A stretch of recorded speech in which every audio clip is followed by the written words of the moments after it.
அமெரிக்க அதிபர் டிரம்பின் வர்த்தக கொள்கைகளால் இந்தியாவின் பின்னலாடை ஏற்றுமதி தொழிலுக்கு கூடுதல் ஆர்டர்கள் கிடைக்கும் சூழல் ஏற்பட்டிருப்பதை விளக்குகிறது இந்த தொகுப்பு.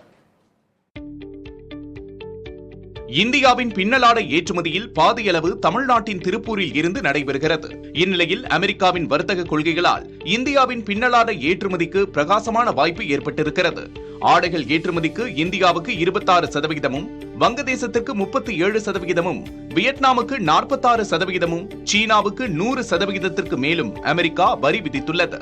இதனை 90 நாட்களுக்கு ஒத்திவைத்த அந்நாட்டு அதிபர் டிரம்ப் ஜூலை முதல் அமலுக்கு வருமென ஏற்கனவே அறிவித்திருந்தார். ஆடைகள் ஏற்றுமதியில் போட்டி நாடுகளாக விளங்கும் வங்கதேசம் மற்றும் வியட்நாமை விட இந்தியாவுக்கு வரி விகிதம் குறைவாக உள்ளதால் இப்போது இருப்பதை விட 15 முதல் 20% வரை ஆர்டர்கள் அதிகரிக்க வாய்ப்புள்ளதாக திருப்பூர் ஏற்றுமதியாளர்கள் அசோசியேஷன் இணைச் செயலாளர் குமார் துரைசுவாமி தெரிவித்துள்ளார். ஆசியாவில் ஆடைகள் ஏற்றுமதி செய்யும் மற்ற நாடுகளுடன் ஒப்பிடுகையில் திறன்மிக்க தொழிலாளர்கள் பற்றாக்குறையை இந்தியா சந்திப்பதாக உற்பத்தியாளர்கள் கூறுகின்றனர். குறிப்பாக பயிற்சி பெற்ற தொழிலாளர்கள் கூடுதல் நேரம் பணிபுரிந்தாலும் அதிக சம்பளம் கிடைப்பதால் அங்கு சென்று விடுவதாகவும் தெரிவிக்கின்றனர்.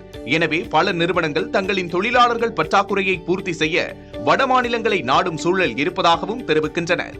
இது தவிர நவீன தொழில்நுட்பங்களுடன் கூடிய இயந்திரங்கள் போதாமையும் அதிகரிக்கும் தேவையை பூர்த்தி செய்வதில் சிரமத்தை ஏற்படுத்துவதாகவும் குமார் துரைசுவாமி தெரிவித்துள்ளார்.